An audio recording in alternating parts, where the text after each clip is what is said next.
bueno, uno de los ponentes, y en este caso voy a hablar del que considero, por experiencia como estudiante de comunicación audiovisual y también como profesor de comunicación audiovisual en esta y en la Universidad de Extremadura, como también aficionado y hago mis pinitos musicales y demás, puedo afirmar y afirmo que el sonido es el gran olvidado. Es curioso porque se estudia comunicación audiovisual, pero automáticamente no sé, nuestro cerebro, por cultura televisiva, por lo que sea, a lo mejor por lo que explicaba Carlos, de que lo que nos gusta mucho es el movimiento, captar movimiento en nuestra retina, los colorines y demás, por nuestra biología visual, pues siempre se piensa en la necesidad, que no debemos negar evidentemente, sería absurdo, pues, la necesidad de editar bien un vídeo, hacer una buena fotografía, pero luego me encontraba yo y me encuentro con que cuando se me entregan ejercicios de clase, a veces el tratamiento de la imagen, a veces es bastante, vamos a decir, bueno, dentro de, evidentemente, las carencias que tiene en un aula, porque esa persona está estudiando y está aprendiendo, es decir, no es un profesional todavía, etcétera, etcétera, ¿no?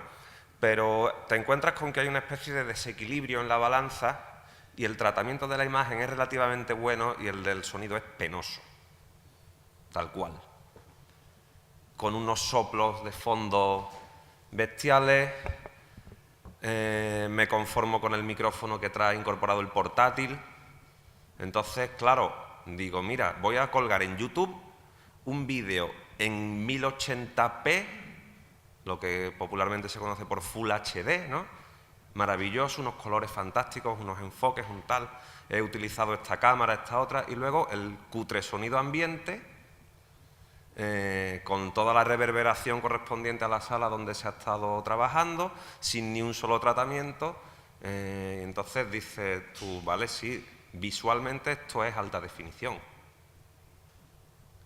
Desde el punto de vista acústico, puede que esté el muestreo, a lo mejor la cámara lo tenía puesto y por suerte lo muestreaste bien cuando grabaste, pero si tú has hecho un vídeo en 1080p y entonces sale el iconito de HD súper chulo en YouTube y dices, acabo de triunfar porque mi vídeo se activa en HD, ¿no?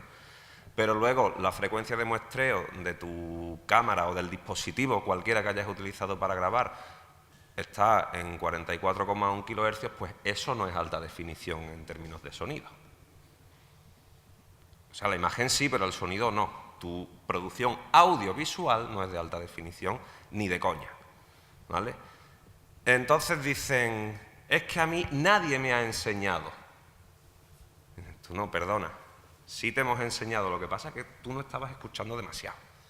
Porque a ti te ha preocupado mucho la parte visual y te has preocupado mucho por las buenas cámaras y te has comido la cabeza que si me compro una Canon o una Nikon o una no sé cuánto, y luego no le has prestado demasiada atención a tener un buen micrófono o una buena tarjeta de sonido, o simplemente, aunque no te vayas a meter en ese tipo de material todavía, no te has preocupado por configurar bien tu proyecto de sonido. O al darle al rec a la cámara no has entrado en el menú y te has asegurado de que la calidad de la grabación, al menos técnicamente hablando, es buena. Otra cosa es que tú lo estés grabando bien ya por tu manejo de los instrumentos, ¿no? Entonces yo voy a hablaros de audio digital con software libre desde un punto de vista de sus aplicaciones docentes y algo de aplicación profesional, vamos a decir, ¿no? Aplicaciones de software libre hay para sonido, hay una relativa variedad. Yo confieso que en la que me he centrado y con la que más trabajo, y no la he exprimido ni mucho menos, todo lo que seguramente se pueda, pero para mis necesidades y mis intereses ya tengo suficiente, pues yo he trabajado generalmente con Audacity. Audacity es esta aplicación que bueno, tiene una interfaz que con respecto a otras pues no es nada espectacular, como suele ocurrir con la mayoría de las interfaces en software libre. Tiene algunas carencias que si me da tiempo pues comentaré, pero en definitiva no es más que una aplicación específica para sonido con la que uno puede grabar, puede importar sonidos pregrabados y puede con ellos realizar una edición perfectamente válida para determinados fines. Audacity no es una aplicación realmente potente si queremos hacer una producción musical compleja, porque en cuanto empiezas a añadirle pistas, empezamos a añadir pistas nuevas, ¿vale? Con el atajo de teclado correspondiente, pues cuando tenemos unas cuantas pistas, eso ya empieza a darte problemas. Entonces, claro, si estamos haciendo una producción musical y tenemos, por ejemplo, una batería, sonorizado cada elemento de la batería con su propio micrófono, a cada micrófono le asignamos una pista diferente, cada una de ellas va a tener su tratamiento y tal, bueno, pues esta no sería una aplicación adecuada. Sin embargo, para unas producciones audiovisuales más convencionales, vamos a decir, por ejemplo, un vídeo y ponerle su banda sonora y ponerle otro tipo de elementos, es perfectamente sencilla. Como ejemplo de ello, simplemente os voy a proyectar un fragmentito de un vídeo que hemos hecho dentro del grupo de investigación que organiza esta jornada, el grupo de investigación de literatura, transtextualidad y nuevas tecnologías. Es un vídeo que hicimos sobre un movimiento, vamos a decir así, y un artista en concreto dentro de lo que se denomina arte bruto, y para el cual se ha utilizado software libre en la mayoría de los casos. Vamos a simplemente proyectarlo, un fragmentito de nada. ¿Y ahora por qué no estamos teniendo el audio que antes sí teníamos, muchachos? Hemos hecho las pruebas. Sí, está todo probado, pero era imposible que... Bueno, yo tengo que decir... Donde puede admirarse ahora, un ejemplar. tengo que decir que tengo el gafe, entonces si alguien está a menos de 3 metros de mí no le funcionan las cosas. Reside ¿vale? en que es una obra pintada en vez de escrita, realizada con materiales y procedimientos del todo artesanales entre 1979 y 1981, es decir, ya bien consolidada la era de la comunicación masiva y mecanizada, esa que permite hablar de una aldea global desde la segunda Bueno, os he mitad puesto una del versión siglo que XX. se ve desentrelazados Antes de los frames, adentrarnos pero en este magnífico me libro, interesa el sonido. le sugerimos preste atención durante los próximos minutos para comprenderlo en su marco original, el llamado arte bruto, y para conocer a quien dio nombre a esta peculiar fórmula creativa.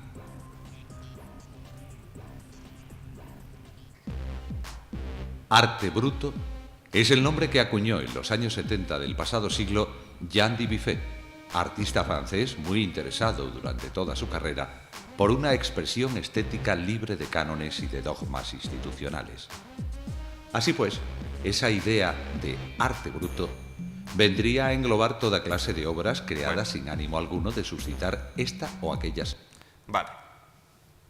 Nos hacemos una idea, ¿no? Pues el típico vídeo explicativo, divulgativo sobre un determinado asunto. La cuestión que a mí me interesa es esta. Bueno, voy a ir cerrando aquí las pistas y demás. Vídeo 1. El arte bruto y Jean Dubuffet. Lausanne es una risueña y cosmopolita ciudad de Suiza con vistas a los Alpes a orillas del lago Le Mans. En ella, en el Château de Vallier, se encuentra la colección de... ¿Por qué eso tiene un aspecto sonoro profesional? Entre otras cosas porque el locutor es bueno. O sea, antes de grabar, píllate un buen locutor. No pongas a tu prima Mari a hacer la locución, porque entonces ya tengas el mejor software del mundo, eso va a ser cutre. Ni con Cubase, ni con Pro Tools. ni con ningún tipo de programa que tú utilices, ni el SoundForge, ni nada por el estilo, eso no se puede arreglar. La voz de pito de tu prima Mari no la puedes arreglar. Hombre, le puedes poner filtros, pero ya no es la voz de pito de tu prima Mari. Entonces, pues ya le pierde esa vidilla familiar que tú estabas buscando, ¿no? Bien, a nosotros lo que nos interesa desde el punto de vista de manejar una aplicación de sonido es, lo primero de todo, configurar nuestro proyecto. Nos iríamos, bueno, he usado el atajo de teclado. Nosotros en Audacity, sea en Windows, sea en Mac o sea en Linux, si activamos el atajo de teclado Control P, como en la mayoría de las aplicaciones, se nos activan unas preferencias. Control P, ¿vale? Ahí nosotros vamos a configurar las propiedades fundamentales de nuestro proyecto. Igual que en vídeo, definimos el tamaño de la imagen, qué resolución va a tener la pantalla, o igual que en diseño gráfico, nos preocupamos por diseñar para un A4 o para un A2 o para el formato que sea, o para proyectarlo en una pantalla, pues en sonido nosotros tenemos que definir también la resolución de ese sonido, evidentemente. Bien, pues eso es algo que muchas veces no se explica, y eso sí es verdad. Y tú no puedes pedirle a un chico que te trabaje el sonido de maravilla si tú no le dices que tiene que cuidar la calidad de esa grabación antes de darle a REC, antes de darle a este botoncito rojo que es igual en todas partes. Entonces, ¿para qué utilizo yo Audacity? Pues me viene de maravilla para explicar que hay una cosa que se llama frecuencia de muestreo. Igual que nosotros entendemos que 3 megapíxeles no es lo mismo que 12 megapíxeles o que 200 megapíxeles, tenemos que tener en cuenta que la calidad de nuestro sonido depende, lógicamente, de la frecuencia de muestreo. Es decir, cuántas muestras del sonido que está sonando en este momento yo voy a tomar. Y eso no necesito explicarlo con un Pro Tools conectado a una estación Mac.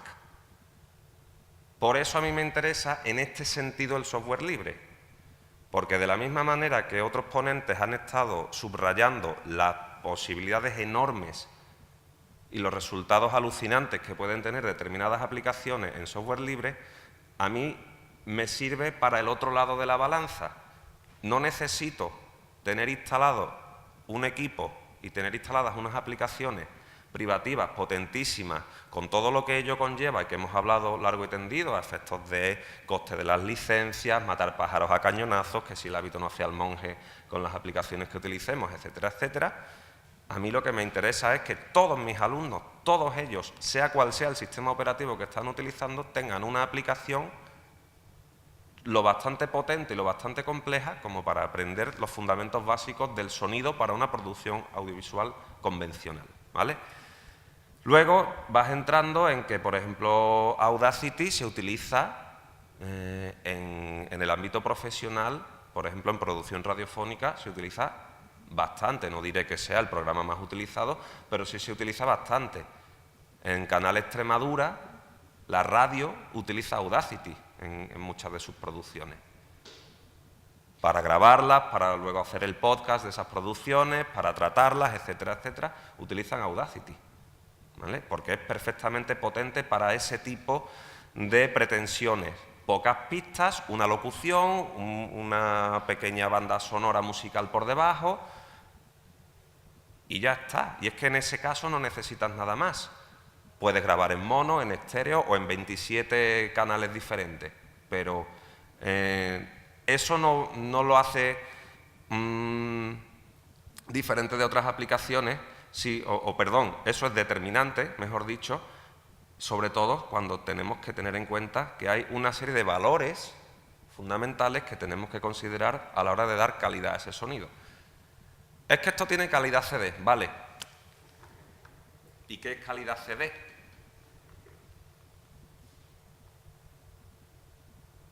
Bueno, usted sabe que un CD tiene una frecuencia de muestreo de 44,1 kHz, de 44.100 Hz. Usted sabe que si al configurar su proyecto pone menos frecuencia de muestreo que eso, ya no va a tener calidad CD dentro de los estándares. Yo qué sé cuál es la calidad CD.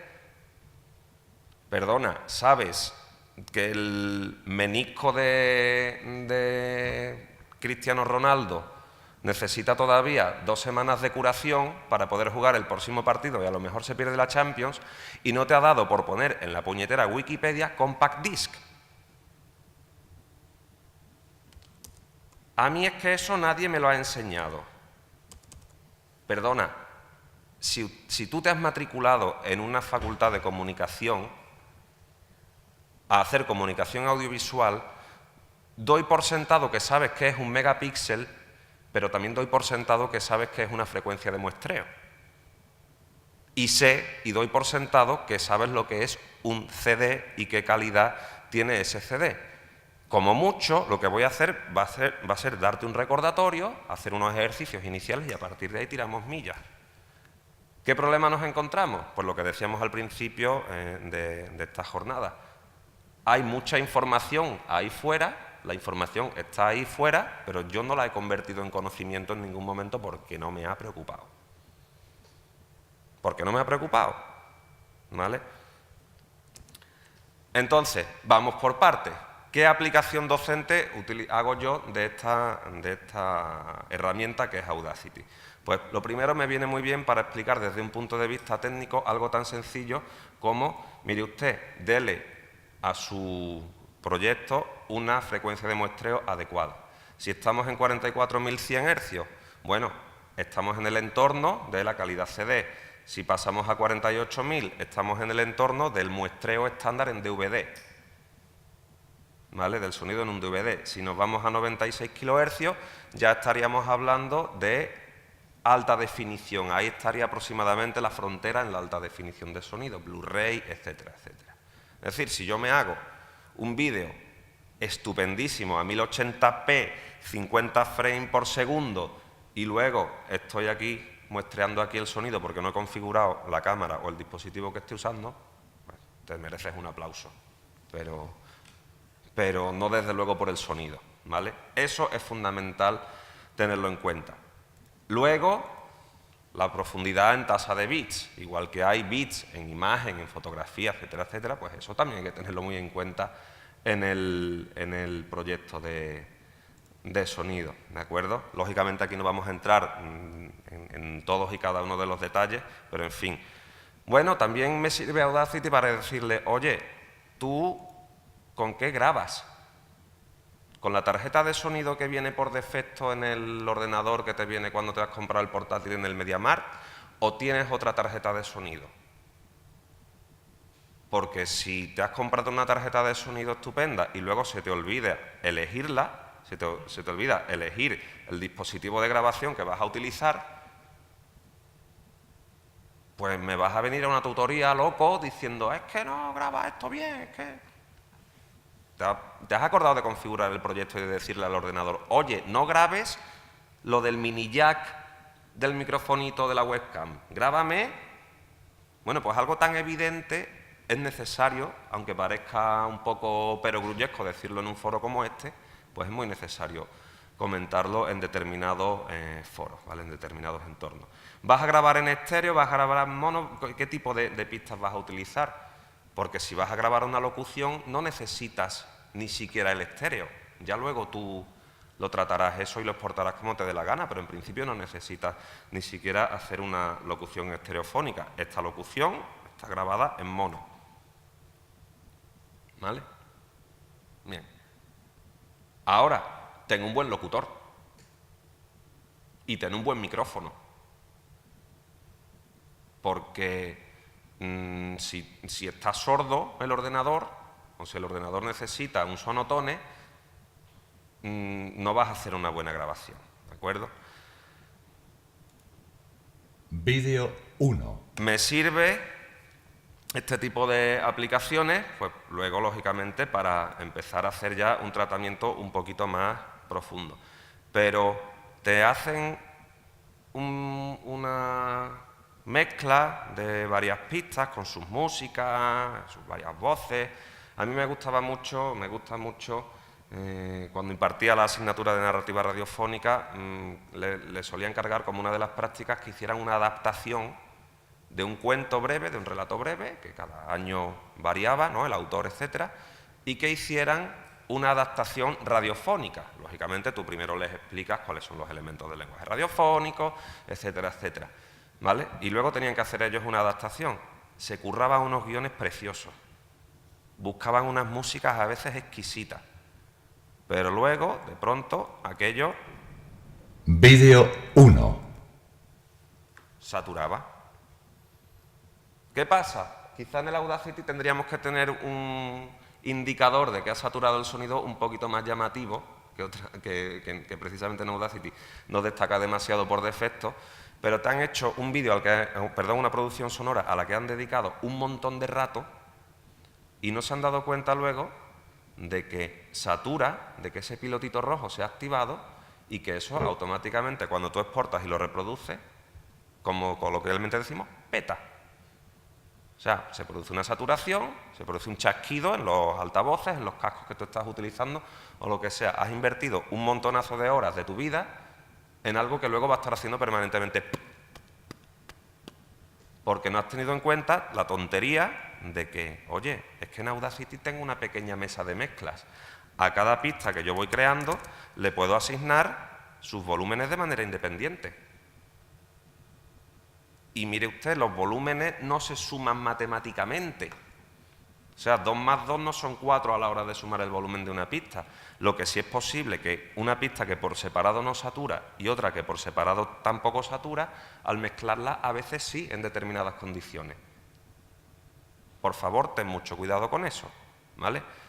En ese sentido, a mí esta aplicación me parece de lo más didáctica, porque tiene lo que tiene para hacer una producción sonora de calidad con unas pretensiones que no son, como decía antes, de una gran mezcla de muchos elementos muy complejos y cada uno de ellos con un tratamiento específico y unos filtros y unos compresores, etcétera, demasiado difíciles.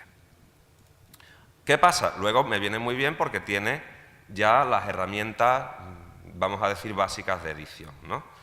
Pues tenemos nuestra herramienta para seleccionar y entonces, bueno, copiamos el clásico control C, pues nos vamos a la otra pista, control V, ¿no? Bueno, yo tiro mucho del clásico ejemplo del procesador de texto. Mira, igual que copias un párrafo de la Wikipedia y me lo pegas en el trabajo y me lo das por tuyo, pues también puedes copiar un fragmento de la pista de sonido y pegarlo donde tú quieras. Control C, control V, control X, los típicos atajos de teclado, ¿vale? También puedes hacer unas variaciones ya del sonido de manera más selectiva. Entonces tenemos la herramienta esta que llaman envolvente y se activan los correspondientes nodos, vamos a decir, y uno va haciendo su edición del sonido de la manera que le dé la gana. Yo me dedico a hacer burradas para que sea muy evidente desde el punto de vista visual en pantalla. Lógicamente esas cosas no se hacen así porque sí. Pero bueno, en ese puntito donde has saturado el sonido y no quieres bajarle el volumen a la pista completa y demás, pues podrías haber hecho una pequeña selección. Vamos a seleccionar nuestra lupa. Vamos a imaginarnos que es ahí. Visualmente está claro que la onda es más potente en ese sitio. Bueno, pues si era ahí donde te iba a saturar esto, pues ahí es donde tú le vas a dar una bajadita leve, o si no quieres dedicarte a aplicar filtros y demás, sino que es algo de un resultado rápido, eficaz y que no se evidencia demasiado en cuanto le metes unas músicas y demás, ¿vale? Aquí entra un poquito también la prueba, el ensayo y el error, ver cómo funcionan estas cosas en cada caso. En la herramienta del dibujo de la onda, eso ya son palabras mayores, eso entiendo que ya necesita un conocimiento más profundo, más específico del sonido y de este tipo de herramientas. Entonces, la verdad es que no suelo entrar, ¿vale? Porque yo confieso que ni siquiera yo en este sentido soy un experto precisamente, pero bueno, podríamos hacer con Audacity un tratamiento muy pormenorizado de las ondas y hacer los arreglos que a nosotros nos fuera pareciendo conveniente hasta cierto punto. Tenemos la clásica herramienta para desplazar los clips, ¿vale? Entonces ya pues vamos ajustando y vamos recortando. En ese sentido, me parece una herramienta de lo más eficaz. Y luego pues tiene sus clásicas sus clásicas herramientas de selección. Pues selecciono, me quedo con solamente esta parte y elimino lo que tengo alrededor, con este iconito de aquí. Es intuitivo recortar audio, es muy intuitivo el gráfico del icono. O hacemos lo contrario, solamente quiero eliminar esa zona y conservar todo lo demás. En fin, tiene un montón de herramientas que con el poquito tiempo que tenemos, pues lógicamente no vamos a entrar demasiado. Pero insisto muchísimo siempre en la configuración del proyecto, ¿vale? E insisto muchísimo siempre en el aspecto de la calidad de la grabación, porque por más que yo tenga el mejor estudio de sonido del mundo y los mejores micrófonos y una guitarra de una millonada o lo que sea, si yo no configuro adecuadamente los elementos básicos del proyecto, no voy a obtener nunca un buen resultado. Entonces, Audacity, desde este punto de vista, para gente que está empezando a familiarizarse con el entorno del sonido, me parece potentísimo, ¿vale? Y me parece una herramienta muy eficaz. ¿Por qué me gusta mucho? Pues como decía antes, es una herramienta multiplataforma. Es una herramienta que además requiere muy poquita capacidad de proceso. En un ordenador antiguo, por así decir, en un ordenador que para otros software se habría quedado obsoleto rápidamente, pues yo puedo seguir trabajando perfectamente, con poca RAM, con pocos recursos, porque ya de por sí estoy utilizando pocos elementos sonoros, ¿vale? Bien, luego tiene su galería de filtros por defecto, y aquí entra mucho la lógica de, bueno, yo creo de todas las aplicaciones, pero que funciona bastante en el terreno del software libre. De por sí la aplicación trae poquito, trae lo justo y necesario para trabajar con unos resultados decentes, y luego la comunidad pone a servicio, a disposición del usuario, un montón de filtros más que tú puedes instalar, los que necesites solamente. Ahí es donde entraríamos en el terreno matar pájaros a cañonazos. ¿Por qué no me gustan otras aplicaciones? Porque requieren un espacio solamente para instalarlas bestial, con herramientas que no vas a utilizar en tu vida. Pero en tu vida vas a usar determinadas cosas.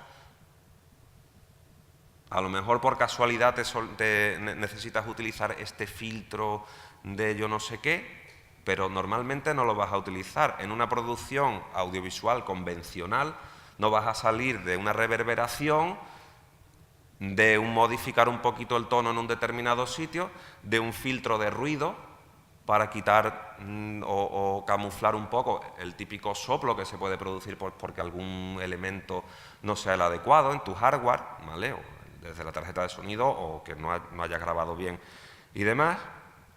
Y tienes luego, pues, aquí vienen normalmente por defecto una serie de filtros, y luego, como digo, podemos aplicar muchos más. ¿Qué pasa? Llevado a otro terreno, pues me sirve muy bien para explicar, por ejemplo, en teoría de la comunicación y de la información, pues entramos en algún momento en, por ejemplo, el modelo matemático de la comunicación, la llamada teoría de la información. Hay muchas clases de información y muchas clases de teoría, pero a la conocida, famosa de Shannon y Weaver es la que se le llama teoría de la información, teoría matemática de la información. Bien, pues cuando a la hora de hablar del concepto digitalizar la señal, te tienes que poner que si en entropías, que si en redundancias, que si en todo una serie de cuestiones que resultan muy teóricas y muy abstractas cuando estás entrando en estos estudios. Bueno, pues precisamente, solamente yéndome de nuevo a esas preferencias y a la calidad de la grabación, le digo, pues mira, esto es muestreo, ¿vale? Esto es cuantificación, y cuando nos vamos a exportar, esto sería la codificación de la señal. Yo elijo qué códec de sonido voy a utilizar, elijo el grado de calidad que voy a utilizar a la hora de exportarlo y elijo todos los parámetros que a mí me parezcan necesarios, ¿vale? Me viene muy bien para que conozcan, ya que estamos en esto del software libre, para que sepan que hay, por ejemplo, códecs como FLAC, que son potentísimos y que son software libre. Ah, es que yo veo por ahí FLAC, ¿qué es eso? ¿Por qué no lo has buscado en la wiki? Porque a mí me han hablado del FLAC. Bueno, venga, vamos a ver qué es eso de FLAC. ¿Qué será FLAC? A ver si tengo por aquí esto abierto.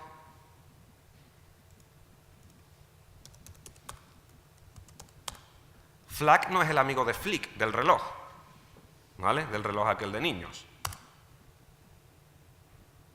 La primera entrada que nos sale directamente en Internet es directamente del sitio web del códec Free Lossless Audio Codec, o sea, códec de audio libre sin pérdida. Me viene muy bien una aplicación tan sencillita como Audacity para explicar que hay códecs de compresión, igual que en imagen, pues en sonido también hay códecs que comprimen con pérdida de señal, con pérdida de calidad, y otros que comprimen sin pérdida teórica de calidad.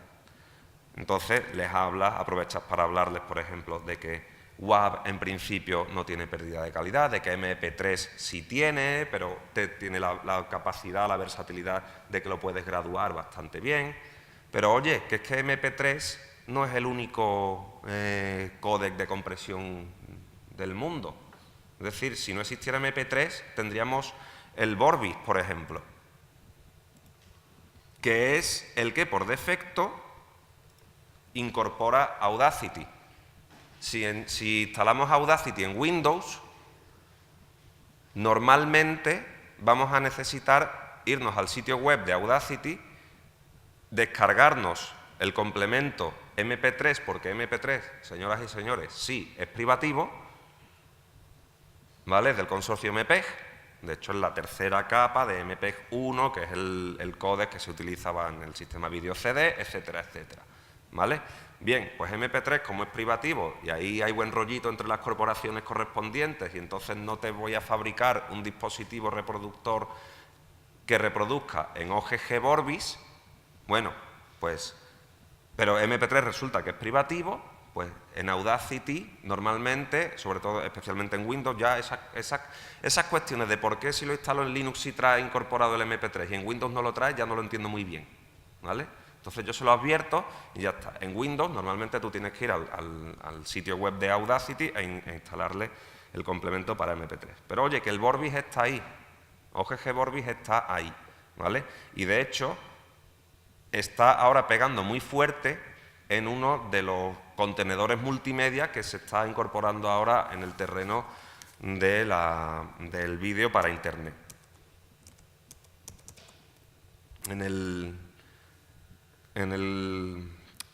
Perdón, se me ha ido el término. En el contenedor multimedia específico en uno de los contenedores multimedia disponibles para trabajar con vídeo en Internet estaría el llamado WebM. Vale, a ver si puedo. Estaría WebM.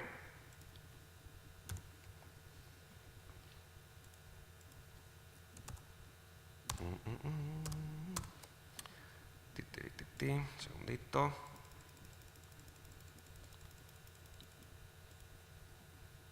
Y en ese contenedor multimedia estamos trabajando con un códec, bueno, que nos puede gustar más o menos Google, pero que es el VP8 en vídeo y que en audio trabaja con Vorbis. O sea que ya está empezando a incorporarse realmente los códecs libres también al mundo, vamos a decir, de la navegación frecuente por Internet, etcétera, etcétera.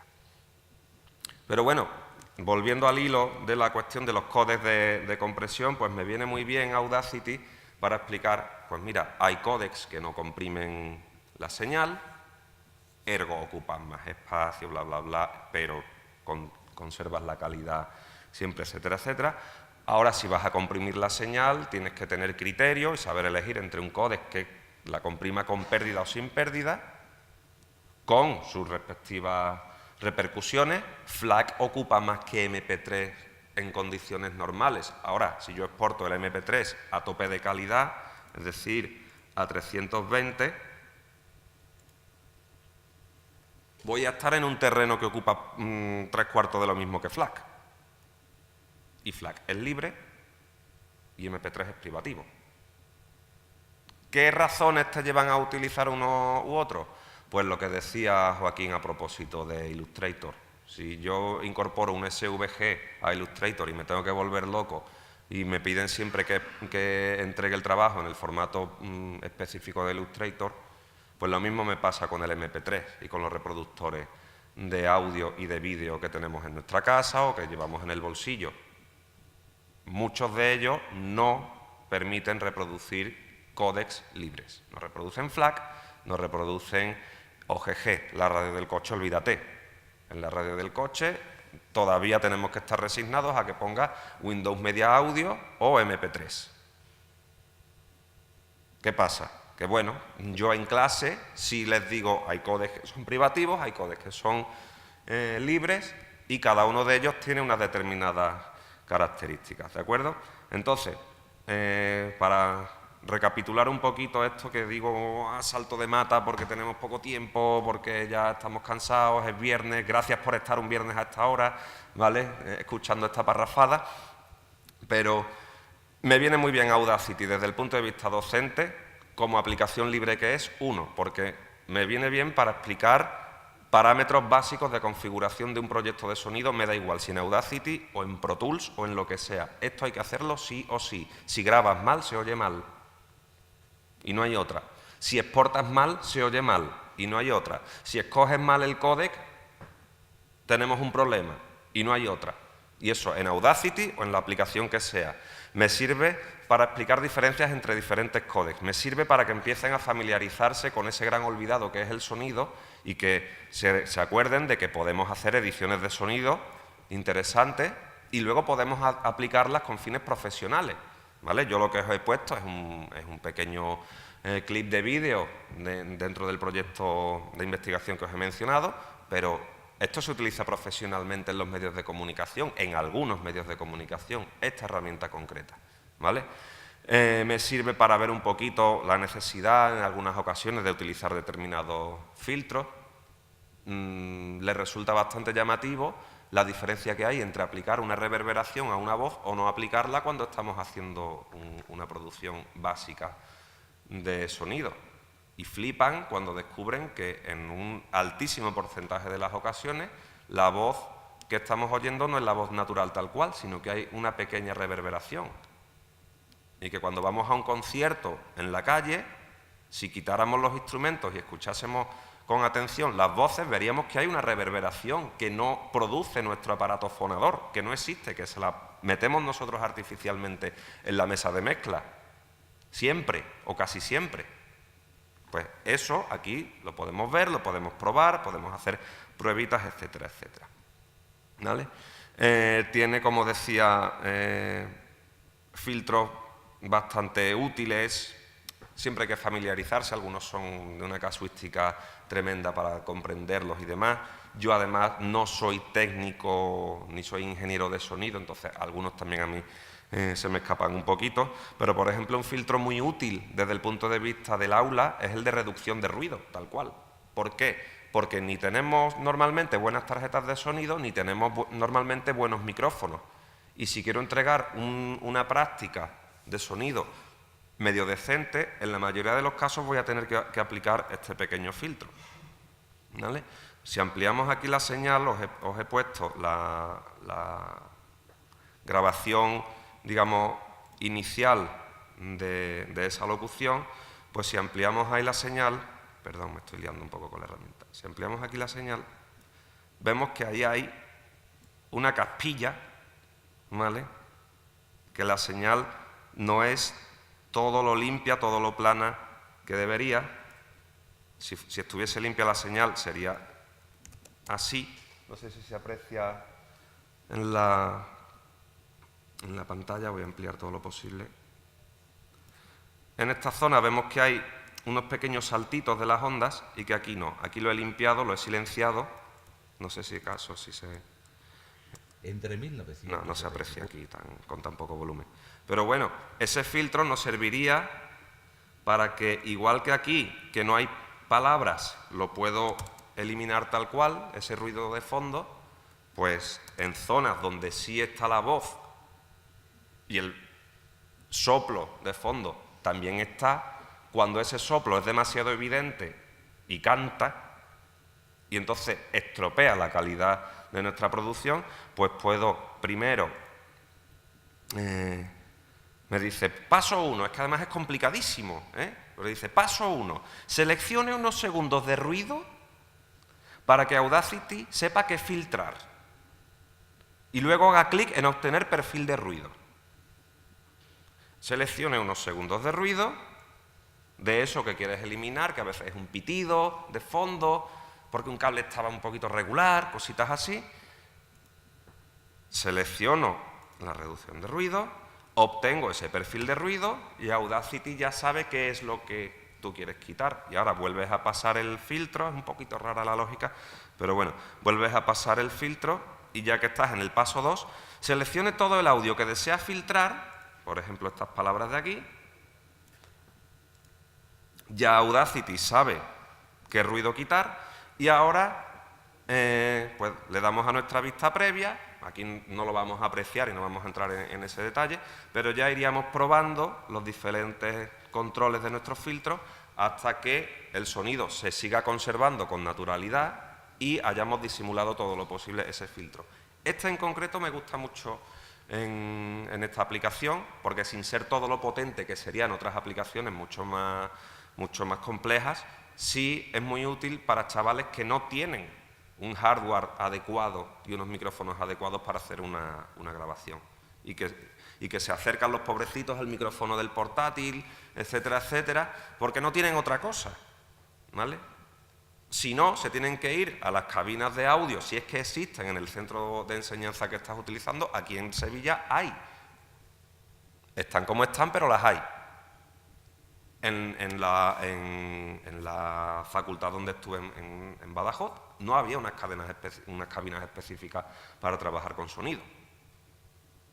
Entonces, se producen cuellos de botella, porque si tienes 100 alumnos que tienen que hacer unas prácticas, a mí me gusta que las prácticas sean siempre individuales, porque si no, trabaja uno y los otros 3 miran, que estamos en España, ¿vale?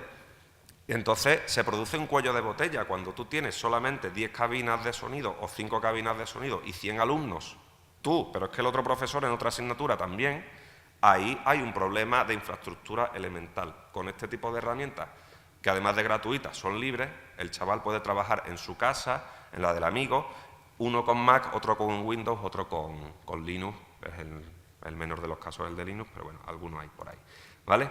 Entonces, bueno, esa es básicamente la idea de esta herramienta. Luego tiene, ya termino, tiene esta herramienta bastante curiosa, que digamos que es la combinación, este asterisquillo feucho que hay ahí, es la combinación de las otras herramientas que hemos estado viendo, ¿vale? Entonces me sirve para seleccionar, pero también activa los controles de la modificación del sonido, pulsando control, porque aquí ya empieza uno con los atajitos y tal, se pulsa control y puedes desplazar y no tienes que estar constantemente yéndote a cada una de las diferentes herramientas. ¿Por qué siguen estando los 6 botones pudiendo haber uno nada más? Bueno, pues realmente cuando se está empezando estás más tranquilo y más confiado sabiendo qué herramientas tienes a tu disposición. Cuando ya eres un usuario un poquito más avanzado, ya tienes un poquito más de conocimiento de la herramienta, ya te pasas y ya sabes manejar cada una por separado, ya te pasas a la que